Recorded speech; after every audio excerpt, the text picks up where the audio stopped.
Well, hello, and welcome to After the Show. I'm your host, Crystal Vilkaitis, and I'm so excited because 5 minutes before I hit record, I got the notification that we hit 75,000 downloads on the podcast. So thank you for listening. Oh my gosh, thank you to my team, brainstorming content ideas and leveraging and marketing. I'm just so honored to have this show. Truly, it's what I love so much. And to hit milestones like that is really rewarding. So thank you. Now, I am filming this February 7th. I just got back from New York City. And I have concluded my 5-stop tour for the podcast and for speaking. And it was really, really wonderful to be out there, just sitting down. You guys know I love being in person, and I'm a little tired, if I'm going to be honest, just a little tired. I will be grounded for the next month so I can recoup and catch up. But in today's episode, we're talking about, I'm going to go a little bit deeper on something that Christine said around building your brand and your brand awareness. But first, in all transparency, I had to listen to Christine's episode 3 times to do this episode, the After the Show. So if you're new here after the show, I just go a little deeper on something my guest said for that week and kind of my big takeaway. And if you always want to listen to that week's episode, then come listen to After the Show. I had to listen 3 times because the first time I always listen to my episodes so I can get what's that one big takeaway that I'm like, ooh, yeah, I want to go deeper on that. It's sort of an intuitive hit. And so I'm listening to Christine's episode and I'm just like, I just was listening as a listener and I was getting so much value that I was having a really hard time being like, what is the one thing? What do I want to talk about? And I'm like, oh my gosh, I kind of want to sit down and do the work. She's talking about money. She's talking about percentages. She's talking about mindset. She's talking about so much around your budget. And so I was really invested in what she was saying. So then it was okay, I'm going to listen to this again. I was just a listener this time. I'm going to come back and look at from the angle for After the Show. So then I listen again. And again, I'm like, man, I just really need to hear this right now. I really need to hear what she's talking about from the budgeting perspective. Because like I mentioned, I think in her episode, when her and I filmed, I was in the thick of really looking at minimizing expenses and saved a lot of money, which was really great. But then I went on my honeymoon and I got really sick. And then I've been on the road at 5 different shows that I have not really been focusing on my budget. How are we strategically allocating the money and in what buckets? And then from, what is the profit percentage I want? And then in order to get there, how are we going to get there? And setting goals and doing all that, the foundational business aspect that I think a lot of small businesses skip because we're so in the weeds. I've been really in the weeds. I've been traveling. I've been performing. I've been on, and I haven't been doing, kind of that internal work on the business to really set ourselves up for success and really budget where the money's going. So then the third time I listened to Christine's episode, I actually had the transcript and I read as she talked. And then I would pause and I'd make notes because she talks about percentages in there. And so for retailers, she talks about how 40% is going to be on your inventory, your cost of goods sold, 20% profit. And I love that she said that. You should be paying yourself. You don't work for free. And then 40% for operating. And then she breaks down that operating into 4 different categories. So I'm taking all these notes and then and she calls it best in class, which I really love. These are the best in class percentages for successful retailers. So I took those and then I put them into ChatGPT based on my type of business. What are the best in class percentages? And then I could go and look and see, how are we measuring up? Where do we need to make tweaks? Where do we need to be? And then you just feel so much more confidence in your business because you have the data, you have the knowledge, you have the plan. It's just the facts. And we talk about this on the show. Don't get emotional. Just the facts are the facts. Look at the data and then move forward. And I needed to take my own advice. I got a little off course because life got really busy and there was a lot of unexpected things that happened. So I am human. I'm here to be the first to say that. And if you can relate to any of this, I really hope that you can make some time to actually sit down and take some notes on Christine's episode and then do the work after. Where are you measuring up in those different categories? Are you way out of line somewhere?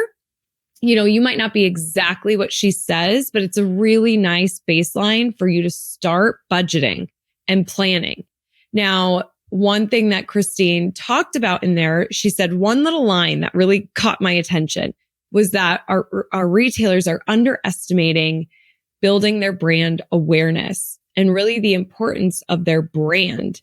And I really agree with this. The fact that I have an independent agency, like we've got a boutique ads agency, and I hear, where retailers are. I hear from my team where the kind of results that we're seeing. I hear from my team of maybe lack of information that our clients might have, of maybe not knowing the lifetime value or, having some of these percentages broken out. So many retailers over the years, non-clients, like just speaking, the number one question I get asked when I speak about ads is, what should my budget be? A lot of retailers don't even have that figured out. And Christine talked about this. She says 10% of your budget should be spent towards selling. So selling means advertising. It means your POS. It means apps that maybe help you sell. So like Comet Sold could be one of those apps that help you sell. So it's all focused on selling. And I didn't clarify this, but I wouldn't say your sales team, probably that's more in payroll. So this is more about like that outward building our brand and we're selling. So with the ad agent, if we don't even know our budget, we don't know this information, like first part is we got to get the information. Then we have to have a budget for advertising and building our brand. And I think that so often we just kind of get stuck in the weeds again of just operating our business and doing the day to day. And then we're like, I need foot traffic sales. I need foot traffic sales. I need foot traffic sales. Or if you sell online, I need website traffic, and sales. But we're not necessarily thinking of, I need to build my brand.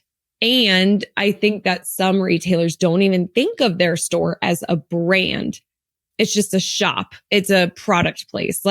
And maybe you have that, maybe you want to think of it as a brand, but you haven't done the work to make it be a brand. So in this episode, I'm going to give you really fast track, high level on some easy tips on how you're going to build the brand and view your store through that lens of, I have a brand that I need to build awareness for.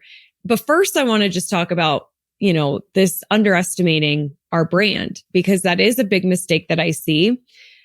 Our retailers aren't thinking of themselves as a brand. And I think that you have a lot of opportunity to think differently there. And this is more than just your logo. This is how people perceive you, how they remember you, how you make people feel. The most successful brands, big or small, are really focusing on that long-term awareness, that it's a long-term asset. Like it's really that connection to the customer and the perceived value and people really being able to say who you are and what you do. And it's similar to how I talk about being 15-mile famous. You have to have a brand to be 15-mile famous. So we want to focus there. And then we've got this 10% rule where we're investing in selling. And so this is really needs to be viewed as an investment, not an expense, because as we are investing in ads to amplify our visibility, more people are learning about the brand. This is more long-term brand equity than, I'm just wasting money on ads. Like that's not what we're doing here. We have to be really, and you might be wasting money on ads. Many businesses do, because we're not strategic and we don't have a plan, or we're just kind of throwing money at it. This is why it's a who, not how situation. That's why we have an ads agency. We could do that for you. But this is really about growing our visibility. You wouldn't open your store and not put a sign up. Like people need to know, okay, there's the store, there they are. Like you do things physically, but what are you doing digitally to build your brand awareness? And it's so critical. And this is where we really help you with our ads management. We help you with Mastermind because we do your get listed for you as a Mastermind member. So these things are really important, building the brand. Now, paid ads can also, once you get to a rhythm there and you really find the ads that are working, the audiences that are working, it can create some predictable revenue for you and some predictable growth. So if we know we've got a 3 times on ad spend and I spend $1,000, then I know I'm going to get 3,000 out of that from sales. Now, here's the deal. You don't always have predictable revenue with ads though. Like you could run an ad campaign and let's say that you sell online, somebody clicks the link from your ad, they buy online, you're tracking that, boom, I see that I made $75 from that ad. So we could track that, right? It's harder with foot traffic and brick and mortar. So somebody might screenshot your ad. Like this happens. People might screenshot the ad or you have a special offer. And so they say, I saw this on Facebook and you know that that's your ad offer. So you could track that sale. But then there's also the other aspect of not being able to track it. And that does come into this brand awareness. People might, be out and come into your store, but they saw your ad months ago, but they didn't need what you sell in that moment when they saw it months ago, but you're now on their radar. And now they're scrolling and they see an organic post from you. And now they're watching stories and you're doing a fun story with another local business. Or they're at the chamber and they meet you and they're like, oh, I've been seeing you online. It's about building the brand. And sometimes we can have that predictable growth if we're tracking. And ideally, we kind of have both. There's going to be an element where we can't track. And then ideally, there are some elements where we can. So this is where prompting people to do a screenshot or giving an offer or e-com ads can help the predictable growth. The other thing too is, like I just said, sales aren't immediate necessarily, right? Like, oh, I saw the ad and I came in right now. That doesn't always happen. Sometimes it takes a while. That's why we continuously need to show up. That's why ads are so important because we're fast tracking our success. But think about let's say you're like, okay, but a lot of people do know me. I am known. I do have a brand.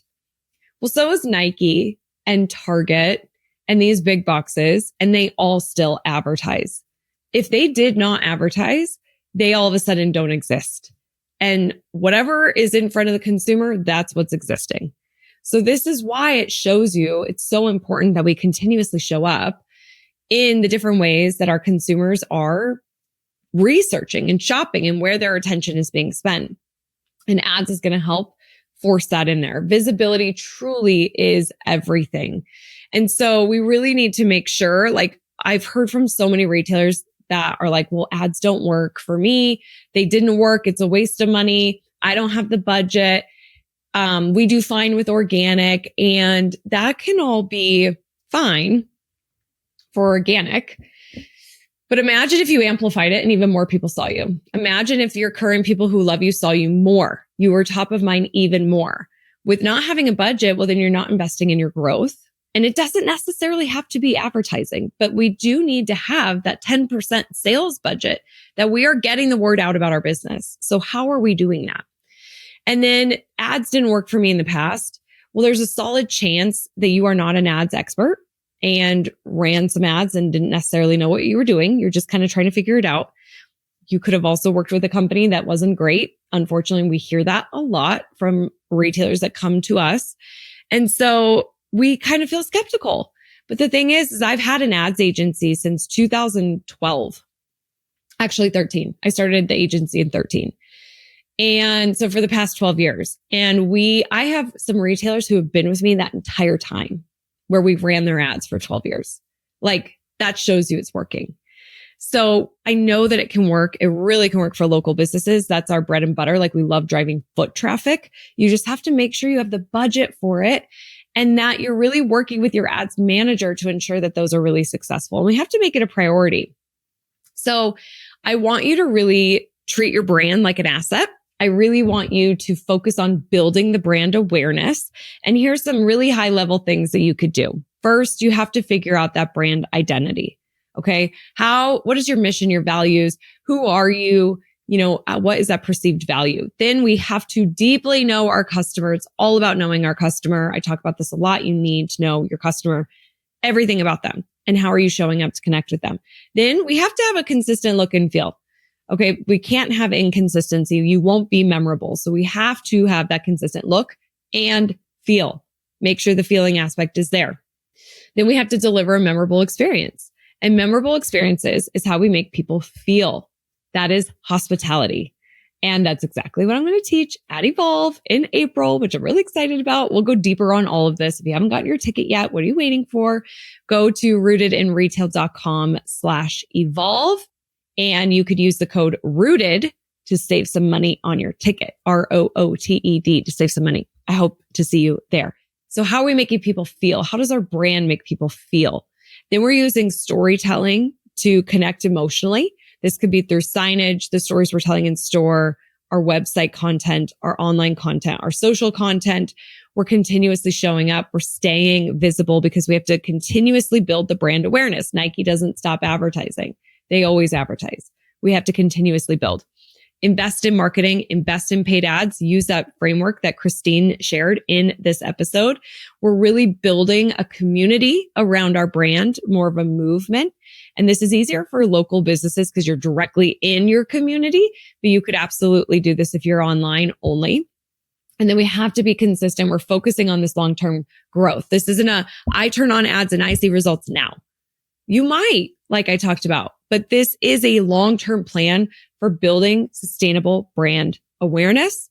And then you are going to adapt and evolve when you need to, when the consumer changes, when the trends change, when the government policies change, whatever is happening, we will adapt and evolve. And we could do that much easier as small businesses, thankfully. So make sure that we are doing that and invest in your brand. Don't have it be an overlooked part of your business. I thought that was gold, what Christine said in this episode. And it truly was packed. So if you haven't listened to it, go listen to it. You might listen to it a few times like I did. And then I would love to know what one of your big takeaways was. So you could DM me, you could share in our Facebook group. But man, she broke it down. I hope you put a focus on your brand awareness, invest in your brand, build your brand. It will be a game changer for your business. And it's so aligned with being 15 Mile Famous. And we can help you from an ads perspective if you need that help. You can go to rootedinretail.com/ads to learn more. And then you could also, in the show notes, I'll link to Erin Jackson's calendar. She's on my team. You could book a call. She can learn more about your store, the size of store, your budget, what you're up to, and see if it's a good match for you.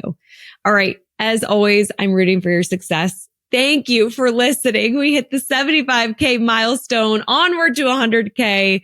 I am rooting for you. I'll see you on the next episode. Have a great week ahead. Bye.